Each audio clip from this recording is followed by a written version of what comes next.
In the vast and intricate tapestry of human connection, there exists a thread of pure, unblemished trust. It is a thread woven not from grand pronouncements or dramatic gestures, but from the quiet accumulation of shared moments, whispered secrets, and the simple, unspoken certainty of mutual devotion. This thread is the foundation upon which futures are built, the silent promise that underpins every dream of a life shared. For Nicolette Parsons, a woman whose heart was as open as the summer sky, this thread was the most precious thing she possessed. It connected her to Jacob Vitolo, the man who was not just her partner, but her anchor, her compass, and her unwavering belief in a world that often felt chaotic and uncertain. Their story, she believed, was one of those rare, beautiful narratives where two souls find each other and the universe simply clicks into place, creating a harmony that feels both destined and deserved. She remembered the day he proposed with a clarity that bordered on sacred. It was Thanksgiving, a day already steeped in warmth and gratitude, surrounded by the comforting chaos of her family.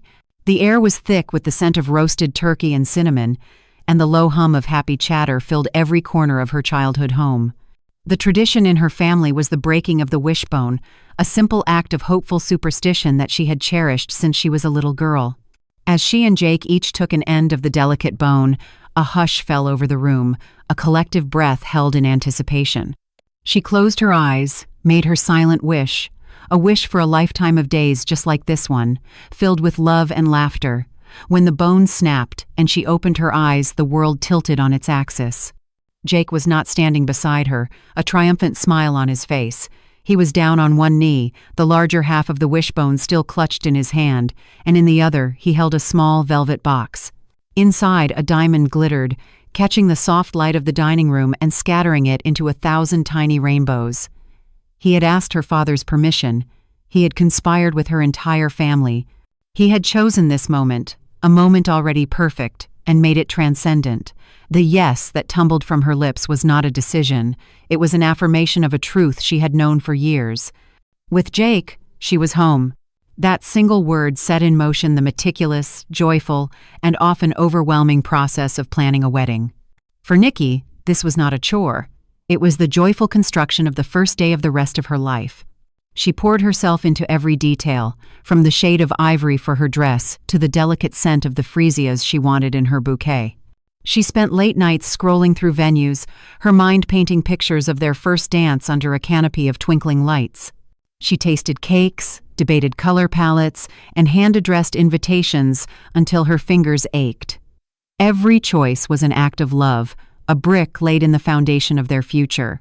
Yet, as the months wore on, a subtle dissonance began to creep into their perfect harmony. It was a note so faint at first that she could easily dismiss it, a flicker of shadow in a brightly lit room. Jake, the man whose enthusiasm had once matched her own, began to recede. When she would ask for his opinion on a centerpiece or a song for the ceremony, his response became a familiar, frustrating refrain. "I don't care, Nikki, whatever you want." At first, she rationalized it. Wedding planning, she told herself, was often more exciting for the bride. Perhaps he didn't share her passion for the nuances of floral arrangements or the calligraphy on the place cards. Men, she reasoned, often saw the big picture, not the tiny, intricate stitches that held it all together. But the distance grew. It wasn't just about the wedding anymore. It was in the way he would answer his phone with a hushed tone and walk into another room. It was in the new, vague explanations for his evenings out with friends. The solid ground of their relationship, once so firm beneath her feet, began to feel like shifting sand. A peculiar anxiety, cold and unwelcome, started to coil in the pit of her stomach. The man she was planning to marry was becoming a stranger in their own home. The turning point, the moment when faint suspicion sharpened into a piercing alarm, came on a Tuesday night. Jake had said he was going skateboarding with his friends, a weekly ritual that had always been a part of his life. A few hours later, as she was tidying up their living room, she saw it. Leaning against the wall in the hallway, exactly where he always left it, was his skateboard. The wheels were still. The deck was cool to the touch. It hadn't moved an inch. A cold dread washed over her. She called his phone, her heart hammering against her ribs. He answered on the third ring, his voice slightly breathless, the sound of wind and distant traffic in the background. "Hey babe, what's up?" he said, his tone casual. She tried to keep her own voice steady. "Hey, just checking in. How's the skateboarding going?" There was a brief pause, a hesitation so slight she might have missed it if she hadn't been listening for it. "Oh, it's great. We're just practicing some new tricks down at the park." The lie was so blatant, so audacious, that it stole the air from her lungs. He was not with his skateboard. He was somewhere else, with someone else, and he was lying to her face without a flicker of remorse. The ensuing argument when he returned home was a bitter, circular storm of accusations and defensive anger. He claimed he had borrowed a friend's board, an excuse so flimsy it was insulting. But it was the way he reacted that scared her most. Jake, her calm, level-headed Jake, raised his voice. His eyes, which usually held such warmth and affection for her, were cold and hard. He accused her of being controlling, of not trusting him. He twisted the situation until she was the one left feeling guilty, a classic maneuver she was too emotionally raw to recognize at the time. In the entire time she had known him, she had never seen him truly angry. She had seen him frustrated, she had seen him sad, but she had never seen this venomous, defensive rage. It was like watching a mask slip, revealing a face she did not know at all. Then came the haircuts. It was an odd detail, something that seemed trivial on the surface, but, in the context of her growing unease, felt deeply significant. Jake started getting his hair cut every single week. He would come home with his fade perfectly sharp, the scent of expensive salon products clinging to him. When she questioned the frequency, a harmless observation from a fiancé, that same defensive anger flared up again. "What's the big deal? I like to look good. Is that a crime now?" He snapped. But it wasn't like him. He had never been so fastidious, so concerned with his appearance. This new obsession felt less about self-care and more like a performance, as if he was grooming himself for an audience of one, an audience that was not her. The love story that had once felt like a beautiful, handcrafted novel was now filled with redacted pages and missing chapters. The thread of trust, once so strong and vibrant, had become frayed and thin, stretched to its breaking point. Nikki was adrift in a sea of uncertainty, planning a wedding to a man she felt she no longer knew. The joy had been replaced by a gnawing fear. The excitement had curdled into dread. She was faced with a horrifying possibility that the man she had promised her forever to was living a secret life, a life from which she was completely excluded. The pain of this realization was sharp, but the fear of not knowing the whole truth was a dull, constant ache. It was this ache, this desperate need for clarity, that led her to make a decision she never thought she would have to make. She had to know the truth, no matter how devastating it might be. She had to follow that loose thread, even if it meant unraveling the entire, beautiful tapestry she had so carefully woven. She had to find out where Jake went when he wasn't with her. Her future depended on it. The decision to seek the truth, once made, sets in motion a chain of events as unstoppable as the turning of the tides. For Nicolette, this decision led her to the discreet and formidable world of the Cheaters Detective Agency. This was not a world of sensationalism for its own sake, but a realm of quiet observation, of patient documentation, and of the unwavering pursuit of clarity. The agency operated on a simple, profound principle, that every individual has the right to know the truth about the life they are living and the person with whom they are choosing to share it. Their work was a delicate art, a balance of technological precision and profound human intuition. They were the silent witnesses in the antechamber of heartbreak, the cartographers who mapped the secret landscapes of betrayal. When Nikki first sat down with the lead investigators, her story unfolded not as a series of angry accusations, but as a quiet litany of sorrow and confusion. The investigators listened with a practiced, empathetic stillness. They were not merely gathering facts, they were bearing witness to the slow erosion of a woman's certainty, the crumbling of a future she had believed to be unshakable. They saw in her eyes the ghost of the man she had fallen in love with and the terrifying silhouette of the stranger he was becoming. The case file was opened, assigned a number, but to the team, it was never just a number. It was the story of Nicolette and Jacob, a narrative that had reached a critical, unknown juncture. The first phase of any investigation is patience. It is a waiting game played with impossibly high stakes. A team of seasoned private investigators was assigned to the case, their first task to establish a perimeter of surveillance around the suburban apartment complex where Nikki and Jake lived. Their mobile command unit, A vehicle that appeared to be an ordinary commercial van was a marvel of covert technology. Inside, the air was cool and smelled faintly of electronics and stale coffee. A bank of high-resolution monitors displayed a mosaic of camera feeds, a silent digital vigil over the life of Jacob Vitolo. The agent settled in for the long hours. Surveillance is a craft of immense discipline. It is 99% monotony, punctuated by 1% of critical action. The agents watched the rhythm of the neighborhood unfold. They saw residents leave for work, their faces set with the day's purpose.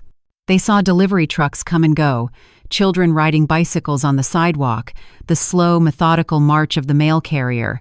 Each detail was noted, logged, and dismissed.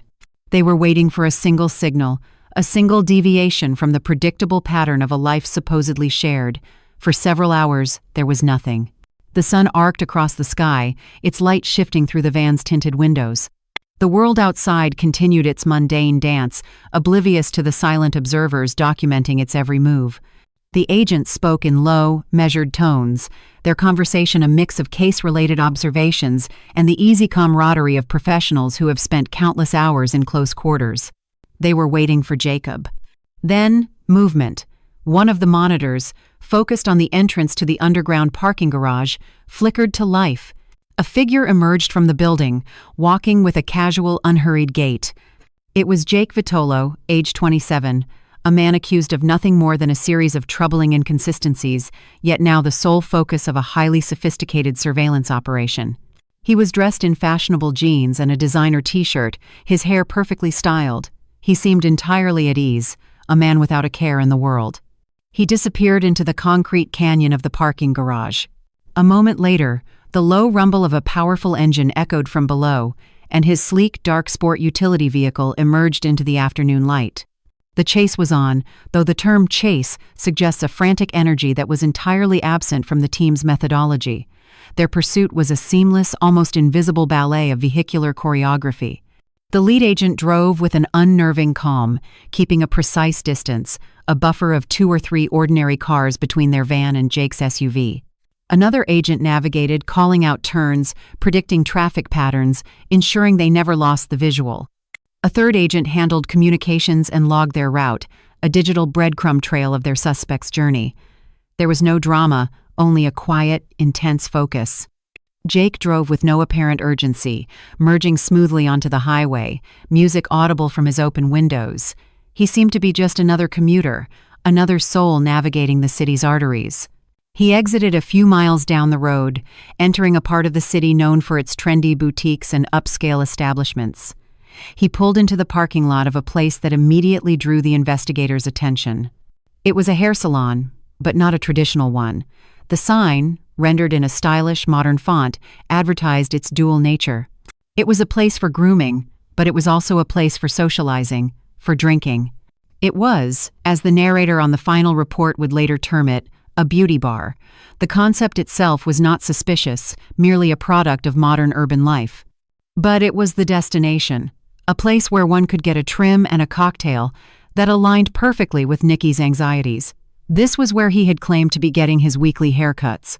This was the source of the defensive anger, the strange new obsession with his appearance. As Jake got out of his car and headed inside, the investigators were faced with a new challenge.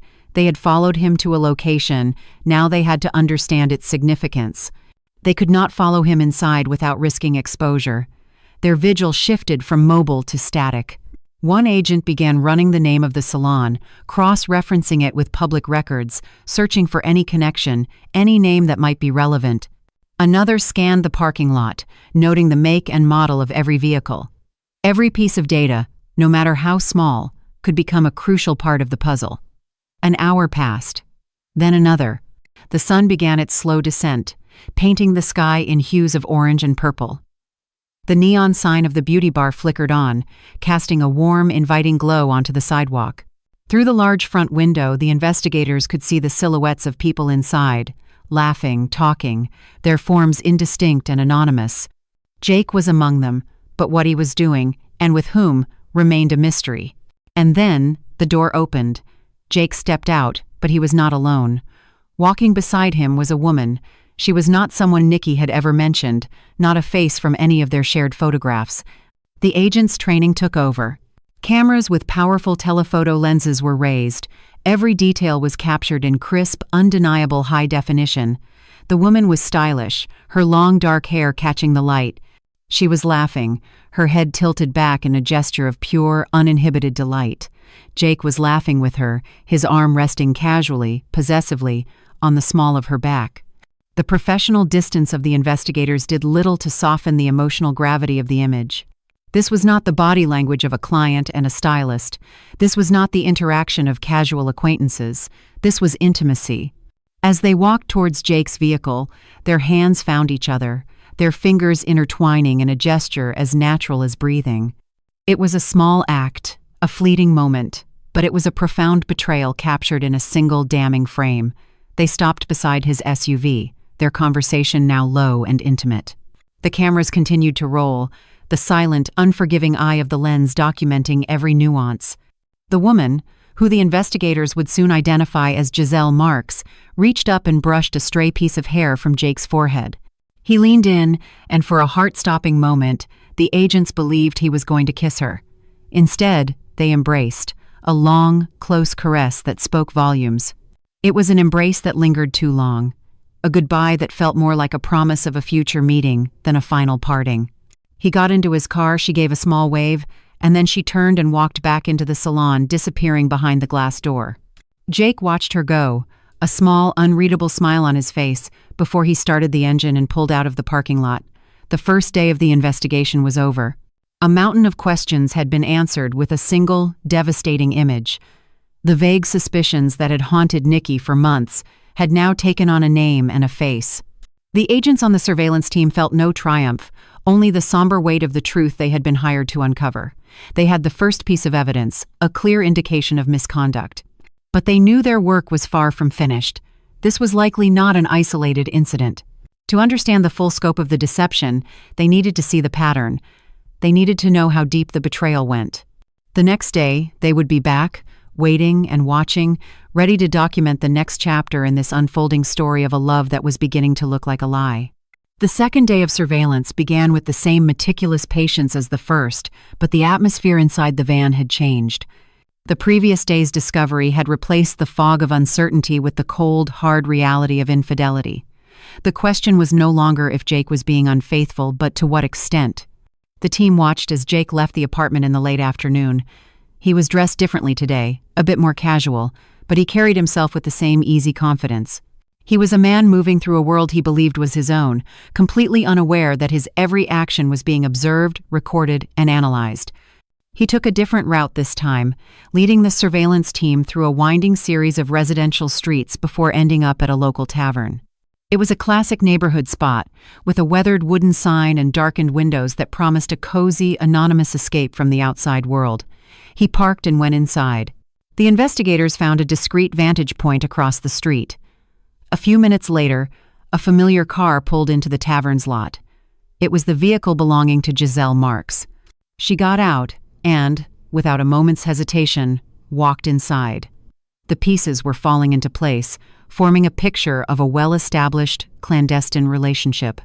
An investigator, posing as a regular patron, was dispatched to go inside. Equipped with a hidden camera, he was their eyes and ears in the enemy's territory. He took a seat at the bar, ordered a drink, and blended into the scenery. From his vantage point, he had a clear view of the booth in the corner where Jake and Giselle were sitting. The footage he captured was both intimate and damning. They were not just sharing a drink, they were sharing a world. They leaned in close when they talked, their heads almost touching. Giselle would frequently reach across the table to touch Jake's arm, her laughter bright and genuine. Jake, in turn, was completely captivated by her.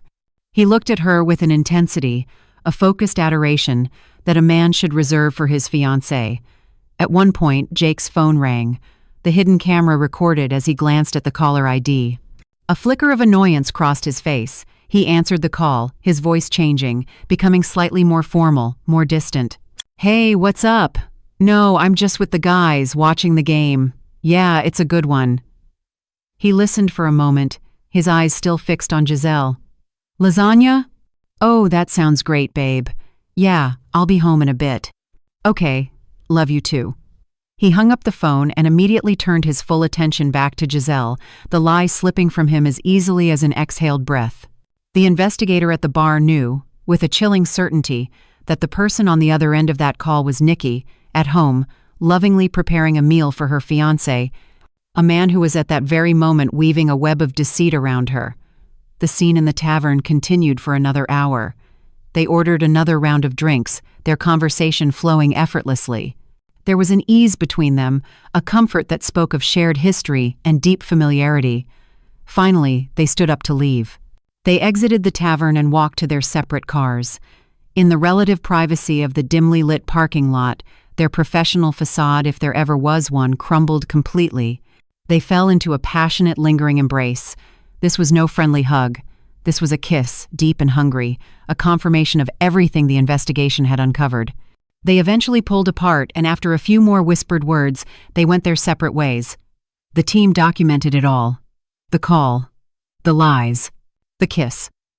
The evidence was now overwhelming. They tailed Jake as he drove home, the journey back to the unsuspecting Nikki. He pulled into the garage of the home he shared with her, the home where the aroma of lasagna likely still lingered in the air. He was a man living two lives, and the investigators had just witnessed the seamless transition between them.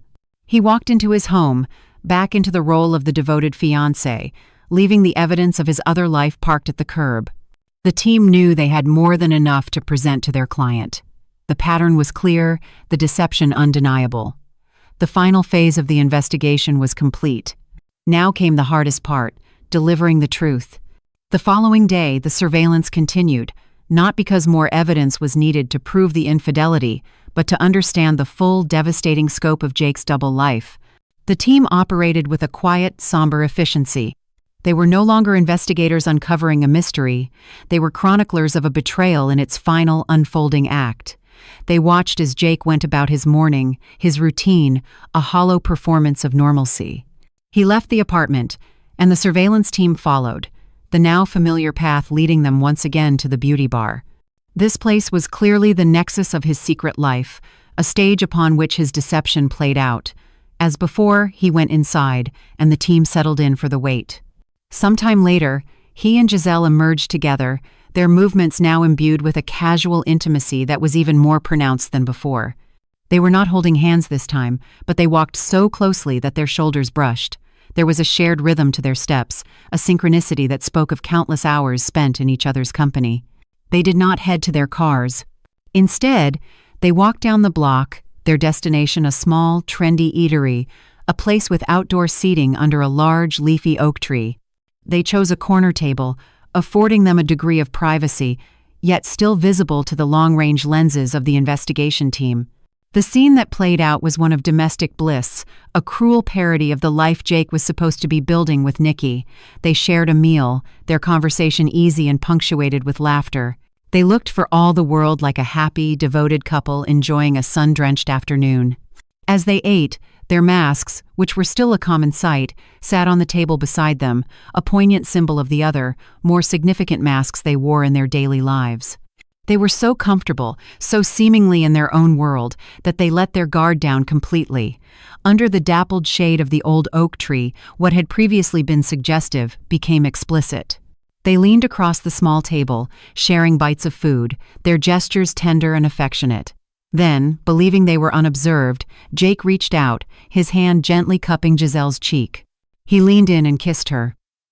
A slow, deliberate kiss full of a deep, unhurried affection that was more damning than the passionate embrace in the tavern parking lot.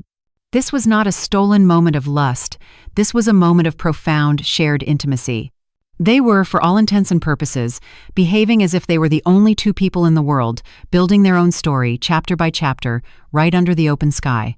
After their meal, they strolled back towards the salon, their pace leisurely. Their journey culminated beside Jake's SUV, a location that had become a recurring set piece in their clandestine drama. Here, they engaged in another lengthy, loving goodbye. The caresses, the whispered words, the final, lingering looks, it was a ritual they had clearly perfected. It was a scene of such authentic-seeming affection that, for a moment, one could almost forget the devastating context. One could almost forget the fiancé at home, meticulously planning a wedding, her heart filled with a love that was being systematically betrayed. After Giselle finally marched back to work, Jake climbed into his vehicle. He did not leave immediately. He sat for a full 5 minutes, his head resting against the steering wheel, a solitary figure in his steel and glass capsule. What was he thinking in that moment? Was it guilt? Was it satisfaction? Was it the simple, logistical stress of managing two entirely separate emotional lives? The cameras could capture his actions, but his thoughts remained his own, a final, impenetrable secret. The evidence was now a mountain, a vast, undeniable landscape of deceit. The investigators had documented multiple meetings, public displays of affection, a calculated web of lies, and a level of emotional intimacy that constituted a betrayal far deeper than a mere physical transgression. The field agents concluded their inquiry. Their job was to gather the facts, to present the unvarnished truth, and they had done so with irrefutable precision. As they drove back to their headquarters, the mood in the van was heavy. They were professionals, trained to maintain emotional distance, but they were also human. They knew that the data they carried, the videos and photographs stored on their hard drives, were not just evidence. They were weapons. They were about to detonate a truth that would shatter a woman's world, a woman who, at that very moment, was likely still dreaming of her wedding day. The confrontation, the moment when the hidden truth is dragged into the harsh light of day, is the emotional crucible of the entire process. It is the moment Cheaters is named for. The host, Peter Pankey, met with Nikki in a neutral, private setting. His demeanor was calm, a steadying presence in the face of the storm he was about to unleash. He did not begin with the salacious details. He began with a simple question: "How are you?" Nikki's response was a fragile mix of hope and anxiety. "I'm good," she said, her voice betraying the tremor she was trying to hide. "I hope you have good news for me." Peter's expression was gentle but firm. There was no easy way to deliver this kind of news. He simply said, "Well, we have some surveillance footage we need to show you." The screen came to life. The first images were innocuous, showing Jake leaving their apartment, a familiar scene. "That's Jake," Nikki said, a statement of the obvious that was also a quiet prayer that nothing would follow. Then, the footage shifted to the salon. "Are you familiar with this place?" Peter asked. "Oh yeah," she replied, a hint of recognition in her voice. "That's where he said he was getting his haircuts now. I remember him saying this place because they have alcohol too." The trap of Jake's own lies was beginning to close around him. And then, the moment of impact. The footage showed Jake emerging from the salon, Giselle at his side, their hands intertwined. Peter's voice was a low, steady narration. "He comes out, merges with this young lady right here, and they're holding hands. Do you know who she is?" The color drained from Nikki's face. Her breath caught in her throat. She stared at the screen, her eyes wide with a mixture of shock and dawning horror. "No," she whispered, her voice barely audible. "I don't know who that is." "I'd like to know who she is." The defiance in her last words was the first flicker of the anger that would soon consume the shock. The evidence continued to unspool, each new scene another cut, the footage from the tavern, the intimate conversation, the laughter. Peter pointed out a critical moment. "A phone call comes in that you might be familiar with." The audio was clean. They could hear Jake's side of the conversation, the casual lies about being with his friends, about watching the game. Nikki's face crumpled. The memory was immediate, visceral. "I do remember that call," she said, her voice thick with emotion. "I worked overtime and then went to the store so that I could make him lasagna for dinner. The cruelty of it was breathtaking." While she was going the extra mile, creating a gesture of love and domestic comfort, he was sitting across from another woman, lying to her face. The lasagna, once a symbol of her devotion, had become a monument to her foolishness. The final piece of evidence was the kiss in the parking lot. There was no ambiguity, no room for interpretation. It was a raw, undeniable act of betrayal. As the screen went dark, a heavy silence filled the room. Nikki sat motionless. The images burned into her mind. The woman she didn't know, the lies, the kiss, it was all real. Peter allowed the silence to hang for a moment, giving her space to process the seismic shock. He then began to speak, not as a television host, but as a man who understood the complex, often messy nature of human relationships. He gently probed, asking about the wedding planning, about the engagement. His words were a strange, dissonant mix of empathy and a pragmatic, almost clinical dissection of the situation. He even made a clumsy attempt to rationalize Jake's behavior, suggesting it could be a bucket list item, a last fling before marriage. But Nikki was no longer in a state to accept rationalizations. The hurt had begun to curdle into a pure, white-hot rage. "There's no justifying this," she said, her voice low and dangerous. "You're going to go out and lie to my face. If you have to do something, then communicate it to me. Don't go out behind my back and kiss on another woman during a pandemic and then come sleep in my bed." The betrayal was not just emotional, it was a violation of the trust that kept her safe, physically and emotionally. The dam of her composure finally broke. The grief and shock were washed away by a tidal wave of fury. She was no longer a victim, she was a woman on the verge of demanding justice. "A dog is always loyal to his bone," she said, her words dripping with contempt. "I know exactly where they are."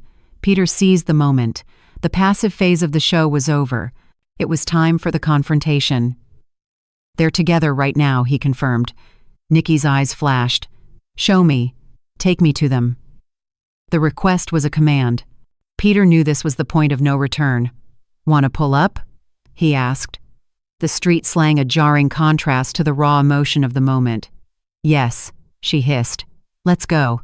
As they walked towards the vehicle, Peter gave her a final piece of advice, a director giving notes to his star actress before the big scene. "Get your answers. Don't go in there just screaming and fighting. You want answers first. Get in there with a mission." It was sound advice, but they both knew it was futile. The mission was no longer about answers. It was about release. It was about confronting the two people who had dismantled her world and forcing them to look at the wreckage. The quiet sorrow of Nicolette Parsons was gone, replaced by a righteous fury that was about to be unleashed. The stage was set. The players were in position. The confrontation was moments away, and it promised to be every bit as explosive and heartbreaking as the evidence that had led them to this very precipice. The drive to the confrontation was a study in controlled chaos. The production vehicles moved through the city traffic with a practiced urgency, a silent, determined convoy on a mission of emotional warfare. Inside the lead car, Nicolette was a tempest of contained energy. The shock had completely subsided, leaving in its wake a cold, hard fury. She sat in the back seat, her gaze fixed on the passing city lights, but her mind was elsewhere. It was replaying the images from the surveillance video, each frame a fresh brand on her heart.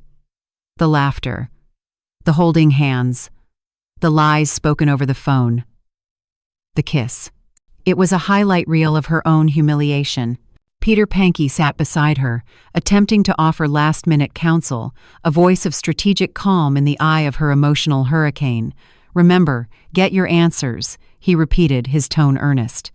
"Sometimes people go in scrapping and yelling and never get to the bottom of things." Nikki nodded, but her eyes told a different story. They were the eyes of a soldier preparing for battle, not a diplomat seeking a peaceful resolution. The bottom of things, for her, was no longer a matter of intellectual understanding. It was a matter of visceral emotional catharsis. She needed to see their faces when they saw her. She needed them to witness, firsthand, the devastation they had wrought. The convoy pulled into a parking lot, the same one where the investigators had documented Jake's clandestine meetings. Through the window, Nikki could see the comedy club, its neon sign casting a garish, cheerful glow that felt like a personal insult. Laughter and applause drifted out from within, a soundtrack to her personal tragedy. They were in there, together, enjoying a night out, oblivious to the fact that their secret world was about to collide violently with the real one. The moment the car door opened, the carefully constructed dam of Nikki's composure shattered. The plan to calmly seek answers evaporated in an instant. As she, Peter, and the camera crew stormed towards the entrance, they saw them. Jake and Giselle were not inside the club. They were standing just outside, near Jake's SUV, locked in yet another intimate embrace. The sight was a lit match thrown on a trail of gasoline. "Hey, what the hell is going on here?" Nikki's voice, raw and ragged, ripped through the night air. The shock on Jake and Giselle's faces was absolute. They sprang apart as if electrocuted, their expressions a comical mixture of guilt and sheer panic. "Who the hell is this?" Nikki screamed, her question directed at Jake but her eyes boring into Giselle. Jake, flustered and cornered, stammered the most pathetic of excuses. She's a business friend. The absurdity of the lie in the face of such overwhelming evidence and in the presence of a full television crew was almost laughable, but Nikki was not laughing. "Business friend," she shrieked, advancing on him. "You need to calm the hell down," he pleaded, raising his hands in a futile gesture of peace. The command only fueled her rage. "Calm down? Get your ass here right now." Peter stepped in, attempting to inject some semblance of order into the escalating chaos. "Listen, I'm Peter from Cheaters," he said, addressing a bewildered Giselle. "She reached out to us to find out who he's cheating on her with." The word cheating hung in the air, an undeniable, officially sanctioned verdict. The confrontation then fractured into a chaotic, multi-front war. Nikki turned her full fury on Giselle. "Who the hell are you?" she demanded. Giselle, attempting to muster some semblance of defiance, shot back, "Who the hell are you?" It was a fatal miscalculation. "I'm the bitch with the ring on her finger," Nikki retorted, thrusting her left hand forward, the diamond on her engagement ring flashing like a weapon under the camera lights. With a guttural cry of rage and pain, she ripped the ring from her finger and hurled it into the darkness of a nearby patch of grass. "Tell that to my ring on the ground." The symbolic weight of the act was immense. It was not just a piece of jewelry, it was the physical manifestation of their future, a future she had just violently renounced. Jake, seeing the $10,000 symbol of his commitment disappear into the night, momentarily forgot the infidelity. "That was $10,000? Where'd you throw it?" he yelped, his priorities shockingly, tellingly, material. "Of whose money?" Nikki spat back, a bitter reminder of her own financial and emotional investment in their now shattered dream. The argument devolved into a screaming match, a tangled mess of accusations and recriminations. Nikki lunged at Giselle, a physical altercation that was quickly broken up by the security team. Peter, meanwhile, tried to mediate with Giselle, who claimed she had no idea Jake was engaged.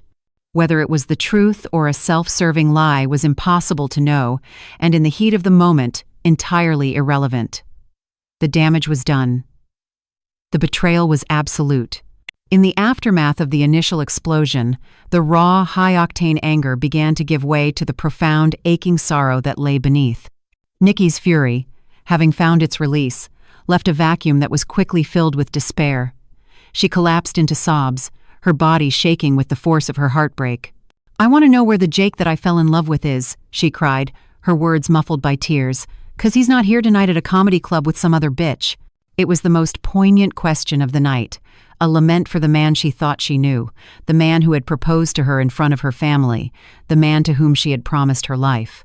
Jake, seeing her pain, finally seemed to grasp the magnitude of what he had done. He approached her cautiously, his earlier defensiveness replaced by a desperate, fumbling attempt at reconciliation. "We can talk about this," he pleaded. "We can talk through it." He managed to find the ring in the grass, a small, glittering object that now seemed impossibly heavy with the weight of their broken promises. He tried to press it back into her hand, to put it back on her finger. "Keep this," he urged. "I'm serious." But his words were hollow. He could offer no explanation for his actions, no justification for the lies, no real answer to the one question that mattered.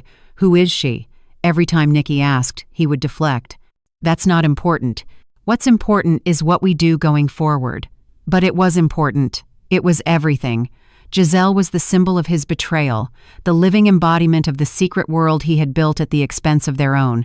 As the confrontation wound down, the production crew began to pack up their equipment.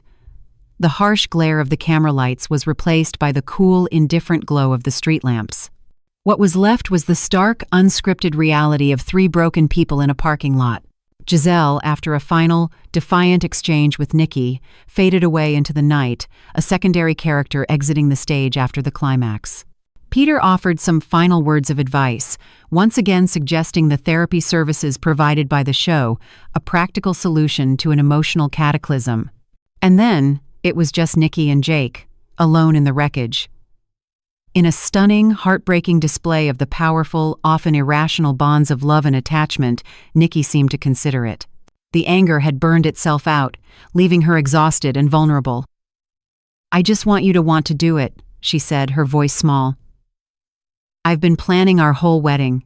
Of course, I want to do it." For a fragile moment, it seemed as if reconciliation might be possible, that this horrific night might somehow be a twisted, agonizing path back to each other. Jake seized the opening. "And now we can plan our wedding. We got the ring still." He tried to embrace her, to physically mend the chasm that had opened between them. But the truth was a poison that, once administered, could not be recalled. The image of him with Giselle, the sound of his lies, the casual intimacy they shared under the old oak tree, these were ghosts that would haunt any attempt at rebuilding. The trust was not just broken, it was annihilated. The episode would end with this fragile, uncertain truce, a testament to the bewildering complexity of the human heart. But the true conclusion of their story, the final, inevitable outcome, would be revealed in the postscript, a confirmation that some wounds are too deep to heal, and some betrayals are too absolute to forgive. The confrontation was over, but the fallout was just beginning. The aftermath of a storm is a landscape of profound and unsettling stillness. The wind dies down, the rain ceases, and what remains is a world transformed, a familiar terrain rendered strange and broken. For Nicolette and Jacob, the parking lot of the comedy club was their ground zero, the epicenter of an emotional detonation that had irrevocably altered the course of their lives. In the weeks that followed that night, they did not immediately part ways. Instead, they entered a bewildering limbo, a fragile and painful state of existence where the love that had once been their bedrock was now the very source of their torment. They agreed, in a moment of shared desperation, to accept the offer of couples counseling provided by the show. It was a gesture born not of hope, but of a desperate desire to make sense of the senseless, to find some narrative thread in the tangled wreckage of their relationship. The therapy sessions were a sterile, somber affair. They sat on a neutral-colored sofa, a professional mediator attempting to bridge the fathomless chasm that now separated them. Nikki spoke of her pain, her words a quiet, exhausted litany of betrayal. She described the agony of envisioning Jake with Giselle, the way the surveillance images had become intrusive, unwelcome ghosts in her mind's eye. She spoke of the trust that had been shattered, not merely cracked, but pulverized into a fine, irreparable dust. She was grieving not just for the loss of her relationship, but for the loss of her own certainty, for the naive and beautiful belief that the man she loved was who he appeared to be. Jake, for his part, was a portrait of remorse, but it was a shallow, inadequate remorse. He spoke the language of apology, but he seemed incapable of grasping the profound depth of the wound he had inflicted. He talked of his actions as a mistake, a stupid thing, framing his sustained, calculated deception as a momentary lapse in judgment. He could not, or would not, provide the one thing Nikki desperately needed, a true and honest why.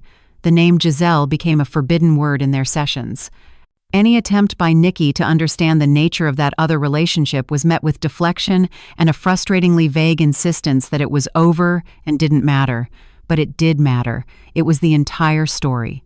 Without understanding the why, there could be no forgiveness. Without the truth, there could be no foundation upon which to rebuild.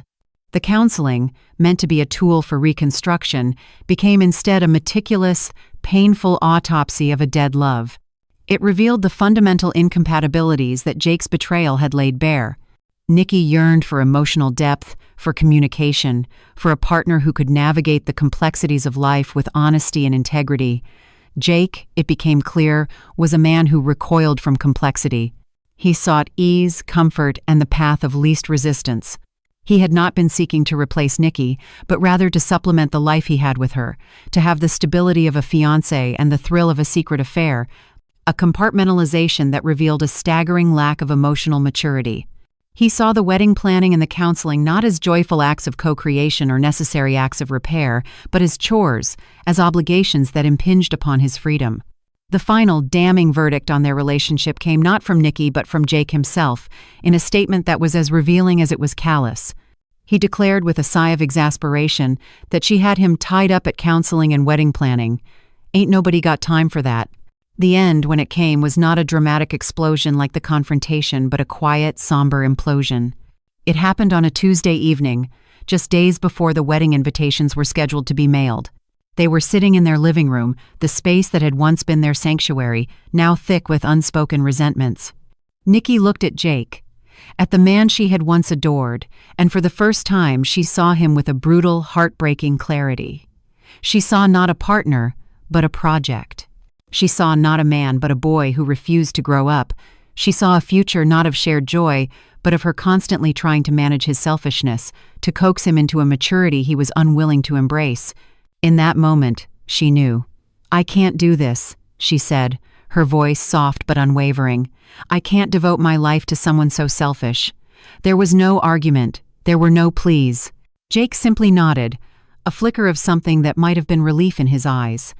The great tragic love story of Nicolette and Jacob ended not with a bang, but with a tired, resigned whisper. The wedding was called off. The deposits were forfeited. The dream, which had been so vivid and so close, dissolved into the ether. For his part, Jacob Vitolo's life took a different, though equally disappointing trajectory. His ambitions of becoming a successful influencer, a digital personality whose life was a curated performance of success and desirability, ultimately failed. The charisma he projected on screen could not mask the hollowness within. His content, once seen as aspirational, was now viewed through the lens of his televised infidelity, a cautionary tale of a man whose carefully constructed image had crumbled under the weight of his own poor character. His 15 minutes of fame, garnered in the most ignominious way possible, faded quickly, leaving him in the anonymous obscurity from which he had emerged. Giselle Marks, the other woman in this tragic triangle, was unavailable for comment, a footnote in a story that was never truly about her. She was a symptom of a deeper disease, a catalyst for a collapse that was, in hindsight, perhaps inevitable. The story, however, does not end in the ashes of that failed relationship. For in the aftermath of such profound heartbreak, there is an opportunity for an equally profound rebirth. Nicolette Parsons, having walked through the fire of betrayal and emerged on the other side, embarked on a journey not of finding a new love, but of rediscovering herself. She had poured so much of her identity, her dreams, and her energy into the vessel of her relationship with Jake. Now, with that vessel shattered, she was forced to reclaim those pieces for herself. She took the money they had saved for the wedding and invested it in her own future. She went back to school, pursuing a degree she had long put on hold. She reconnected with friends she had drifted away from during her all-consuming engagement. She found solace not in the arms of another man, but in the quiet, steady work of building a life that was entirely her own, a life whose foundations were built not on the shifting sands of another's affection, but on the solid rock of her own strength and resilience. She learned that the thread of trust, once broken, cannot be rewoven in the same way. But she also learned that she, herself, was the weaver. She could create new tapestries, new connections, new futures, guided by the hard-won wisdom that her own peace and her own integrity were the most precious things she would ever possess. In a poignant contrast, the show also revisited the story of Natalie, a woman who had once been in Giselle's position, the other woman in a previous episode. Her story served as a powerful counterpoint, a reminder that the paths of the heart are complex and unpredictable. Natalie and John, the man who had lied to her about being married, had navigated their own crucible of confrontation and betrayal. Yet, against all odds, they had found their way back to each other. They had done the grueling work of rebuilding trust from the ground up. They had communicated, they had sought forgiveness, and they had found a way to forge a new relationship, one built on the hard-earned honesty that came after the lies. The show revealed that they were now engaged, their happiness a testament to the fact that sometimes, even from the most damaged of beginnings, a true and lasting love can grow. Their success did not invalidate Nikki's pain or her decision. Rather, it illuminated a broader truth, that every story is unique and every heart must find its own path to healing. For some, healing means rebuilding together. For others, the bravest and most necessary act of healing is to walk away, to choose the quiet dignity of solitude over the chaotic pain of a compromised love. Nicolette's journey was the latter. Her story, which began as a tale of a fiancé's suspicion, became something far more profound. It became a story of a woman's awakening, a testament to the enduring power of the human spirit, to not only survive the most devastating of heartbreaks, but to emerge from the wreckage stronger, wiser, and more fully herself than she had ever been before. The cameras had stopped rolling, but her true story, the one she was now writing for herself, had only just begun.